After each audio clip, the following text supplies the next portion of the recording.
नमस्कार दोस्तों, स्वागत है आप सभी का आपकी अपनी YouTube channel Shyam class study में। मैं वर्दी पा चुका हूं।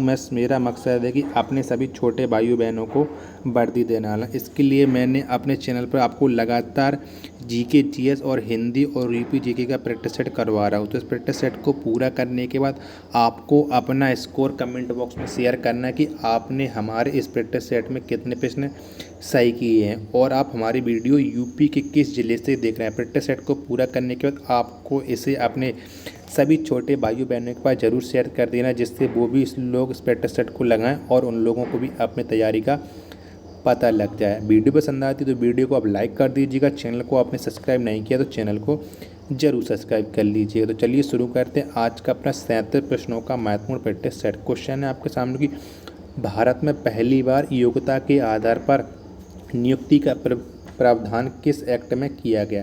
तो किस एक्ट में नियुक्ति का प्रावधान किया गया था? तो ये किया गया था charter act 1833। Option number B इसका राइट आंसर हो जाएगा। अगला प्रश्न है आपके सामने कि पहली बार प्रतियोगिता परीक्षा के आधार पर नियुक्ति का प्रावधान किस एक्ट में किया गया। तो किस एक्ट में किया गया था प्रतियोगिता के आधार पर नियुक्ति का प्रावधान? तो ये किया गया था भारत सरकार अधिनियम 1858। कौन सा?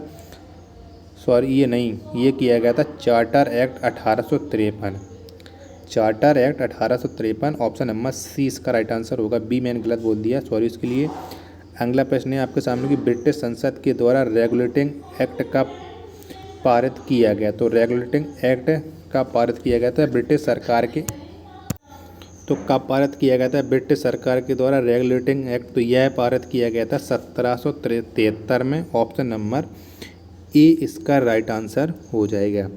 अगला प्रश्न है आपके सामने कि भारत में सर्वप्रथम सर्वोच्च न्यायालय की स्थापना कहाँ पर की गई। तो कहाँ पर सर्वोच्च न्यायालय की स्थापना की गई थी भारत में पहली बार? तो ये स्थापना की गई थी कोलकाता में। कहाँ पर की गई थी? कोलकाता में। ऑप्शन नंबर डी इसका राइट आंसर हो जाएगा। अगला प्रश्न है आपके सामने कि भारत का विभाजन किस योजना के आधार पर किया गया। तो किस योजना के आधार पर भारत का विभाजन किया गया था? तो ये किया गया था माउंटबेटन योजना के आधार पर। ऑप्शन नंबर बी इसका राइट आंसर हो जाएगा। नेक्स्ट प्रश्न है आपके सामने कि बंगाल का प्रथम गवर्नर जनरल किसे बनाया गया। तो किसे बनाया गया था बंगाल का प्रथम गवर्नर जनरल? तो ये बनाया गया था वारेन हेगिस्टन को। ऑप्शन नंबर बी इसका राइट आंसर हो जाएगा। अगला प्रश्न है आपके सामने कोलकाता में सर्वोच्च न्यायालय की स्थापना कब की गई। तो कोलकाता में सर्वोच्च न्यायालय की स्थापना कब की गई थी? तो यह की गई थी 1774 में। ऑप्शन नंबर सी इसका राइट आंसर हो जाएगा। अगला प्रश्न है आपके सामने किस एक्ट के द्वारा बोर्ड ऑफ कंट्रोल और बोर्ड ऑफ डायरेक्टर को समाप्त कर दिया गया। तो किस एक्ट के तहत कर दिया गया? तो यह किया गया था भारत सरकार अधिनियम 1858। ऑप्शन नंबर सी इसका राइट आंसर हो जाएगा। नेक्स्ट प्रश्न है आपके सामने कि केंद्रीय लोक सेवा आयोग का गठन कब किया गया। तो केंद्रीय लोक सेवा आयोग का गठन कब किया गया? तो ये गठन किया गया था 1926 में। ऑप्शन नंबर डी इसका राइट आंसर हो जाएगा। अगला प्रश्न है आपके सामने कि किस एक्ट के द्वारा भारतीयों की शिक्षा पर प्रति वर्ष 1 लाख रुपए खर्च करने का प्रावधान किया गया। तो कब किया गया था, यानी किस एक्ट के तहत प्रावधान किया गया था शिक्षा पर 1 लाख खर्च करने के लिए? तो ये किया था charter act 1873। Option 1813। Option number C इसका राइट आंसर हो जाएगा। नेक्स्ट प्रश्न है आपके सामने किस एक्ट के द्वारा ईस्ट इंडिया कंपनी का भारत में व्यापारिक एकाधिकार को समाप्त हुआ। तो यानी किस एक्ट के तहत भारत में ईस्ट इंडिया कंपनी का व्यापारिक एकाधिकार समाप्त कर दिया गया। तो ये कर दिया गया था charter act 1813। Option number B इसका राइट आंसर हो जाएगा। अगला प्रश्न है आपके सामने पृथक निर्वाचन मंडल एवं पृथक प्रतिनिधित्व की व्यवस्था किस एक्ट के द्वारा की गई। तो किस एक्ट के द्वारा की गई थी? तो यह की गई थी भारत परिषद अधिनियम 1909। ऑप्शन नंबर ए इसका राइट आंसर हो जाएगा। अगला प्रश्न है आपके सामने भारत की स्वतंत्रता के समय इंग्लैंड में किस पार्टी की सरकार थी? तो किस पार्टी की सरकार थी जब भारत स्वतंत्र हुआ? तो उस समय सरकार थी लेबर पार्टी की। ऑप्शन नंबर सी इसका राइट आंसर हो जाएगा। अगला प्रश्न है आपके सामने, किस एक्ट के आधार पर बंगाल के गवर्नर जनरल को भारत का गवर्नर जनरल बनाया गया? तो किस एक्ट के आधार पर बनाया गया था? तो ये बनाया गया था charter act 1833। Option number D इसका राइट आंसर हो जाएगा। अगला प्रश्न है आपके सामने कि बंगाल के अंतिम गवर्नर जनरल कौन था? तो बंगाल का अंतिम गवर्नर जनरल कौन था? तो ये था Lord William Bentinck. Option number C इसका राइट आंसर हो जाएगा। नेक्स्ट प्रश्न है आपके सामने कि भारत के प्रथम गवर्नर जनरल कौन था? तो भारत का प्रथम गवर्नर जनरल कौन था? तो ये था Lord William Bentinck. Option number D इसका राइट आंसर हो जाएगा। अगला प्रश्न है आपके सामने कि भारतीय स्वतंत्रता अधिनियम कब पारित किया गया? तो भारतीय स्वतंत्रता अधिनियम कब पारित किया गया? तो ये पारित किया गया था 18 जुलाई 1947। ऑप्शन नंबर ए इसका राइट आंसर हो जाएगा। नेक्स्ट प्रश्न है आपके सामने कि भारत में पहली बार विधि आयोग का गठन किस एक्ट के द्वारा किया गया? तो भारत में पहली बार विधि आयोग का गठन किस एक्ट के द्वारा किया गया था? तो ये किया गया था चार्टर एक्ट 1833। कौन सा? Charter act 1833। Option number A इसका राइट आंसर हो जाएगा। नेक्स्ट प्रश्न है आपके सामने कि भारत में दास प्रथा को किसने समाप्त किया? तो भारत में दास प्रथा को किसने समाप्त किया था? तो ये समाप्त किया था वारेन हेस्टिंग्स ने। ऑप्शन नंबर बी इसका राइट आंसर हो जाएगा। अगला प्रश्न है आपके सामने कि भारत में खुली प्रतियोगिता परीक्षा शुरू करने का श्रेय किसे दिया जाता है? तो भारत में खुली प्रतियोगिता परीक्षा शुरू करने का श्रेय किसे दिया जाता है? तो ये श्रेय दिया जाता है डलहौजी को। किसे? डलहौजी को। ऑप्शन नंबर डी इसका राइट आंसर हो जाएगा। अगला प्रश्न है आपके सामने, किस एक्ट के आधार पर बोर्ड ऑफ डायरेक्टरों की संख्या 24 से घटाकर 18 कर दी गई? तो किस एक्ट के दौरान कर दी गई? तो ये कर दी गई थी चार्टर एक्ट 1853।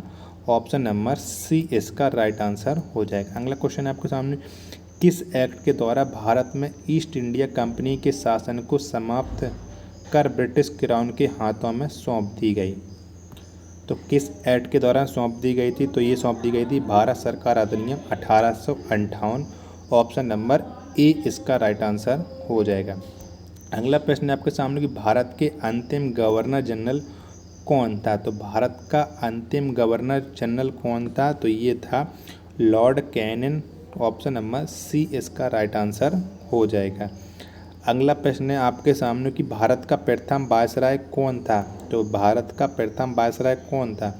तो ये था Lord Canning. Option number C इसका राइट आंसर हो जाएगा। नेक्स्ट क्वेश्चन है आपके सामने कि वायसराय का पद किस एक्ट के माध्यम से बनाया गया? तो किस एक्ट के माध्यम से वायसराय का पद बनाया गया था? तो ये बनाया गया था भारत सरकार अधिनियम 1858।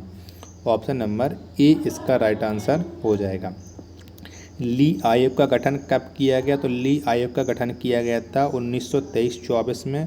ऑप्शन नंबर सी इसका राइट आंसर हो जाएगा। नेक्स्ट प्रश्न है आपके सामने कि भारत शासन अधिनियम 1919 को किस नाम से जाना जाता है? तो भारत शासन अधिनियम 1919 को किस नाम से जाना जाता? तो ये जाना जाता है मॉन्टेग्यू चेमस्फोर्ड सुधार अधिनियम। ऑप्शन नंबर ए इसका राइट आंसर हो जाएगा। किस अधिनियम को मार्ली मिंटो सुधार के नाम से जाना जाता है? तो किस अधिनियम को मार्ली मिंटो सुधार अधिनियम के नाम से जाना जाता है? तो ये जाना जाता है भारतीय परिषद अधिनियम 1909। ऑप्शन नंबर सी इसका राइट आंसर हो जाएगा। अगला प्रश्न है आपके सामने कि किस अधिनियम के द्वारा पहली बार प्रांतों में द्वैध शासन की स्थापना की गई? तो किस अधिनियम के द्वारा की गई थी? तो ये की गई थी भारत सरकार अधिनियम 1919। ऑप्शन नंबर सी इसका राइट आंसर हो जाएगा। अगला प्रश्न है आपके सामने कि प्रारूप समिति में कुल कितने सदस्य थे? तो प्रारूप समिति में कुल कितने सदस्य थे? तो इसमें सदस्य थे 7। ऑप्शन नंबर डी इसका राइट आंसर हो जाएगा। अगला प्रश्न है आपके सामने कि भारतीय संविधान की आत्मा कहलाता है? तो भारतीय संविधान की आत्मा क्या कहलाता? तो ये कहलाता है प्रस्तावना। ऑप्शन नंबर बी इसका राइट आंसर हो जाएगा। अगला प्रश्न है आपके सामने कि प्रस्तावना में पहली बार संशोधन कब किया गया? तो प्रस्तावना में पहली बार संशोधन कब किया गया? तो ये संशोधन किया गया था 1976 में। कब? 1976 में। ऑप्शन नंबर डी इसका राइट आंसर हो जाएगा। संविधान के प्रारूप कितने दिनों तक बहस हुई थी? संविधान के प्रारूप पर कितने दिनों तक बहस हुई थी? तो ये बहस हुई थी 114 दिनों तक। ऑप्शन नंबर सी इसका राइट आंसर हो जाएगा। अगला प्रश्न है आपके सामने, संविधान सभा के द्वारा राष्ट्रीय ध्वज को कब अपनाया गया? तो राष्ट्रीय ध्वज को कब अपनाया गया था? तो ये अपनाया गया था 22 जुलाई 1947। ऑप्शन नंबर सी इसका राइट आंसर हो जाएगा। अगला प्रश्न है आपके सामने कि संविधान सभा द्वारा राष्ट्रगान को कब अपनाया गया? तो संविधान सभा द्वारा राष्ट्रगान को कब अपनाया गया? तो ये अपनाया गया था 24 जनवरी 1950। 24 जनवरी 1950। ऑप्शन नंबर ए इसका राइट आंसर हो जाएगा। भारत का संविधान है, तो भारत का संविधान कैसा ये आपको बताना है। तो ये है अंशतः कठोर अंशतः लचीला। ऑप्शन नंबर सी इसका राइट आंसर हो जाएगा। तो अब आप बताइए कि आपने हमारे इस प्रैक्टिस सेट में कितने प्रश्न सही किए हैं और आपको ये वीडियो कैसी लगी। वीडियो पसंद आई हो तो वीडियो को लाइक कर दीजिएगा। चैनल को सब्सक्राइब नहीं किया तो चैनल को जरूर सब्सक्राइब कर लीजिएगा। मिलते हैं अपन नेट प्रैक्टिस सेट में, तब तक के लिए धन्यवाद। जय हिंद प्यारे साथियों।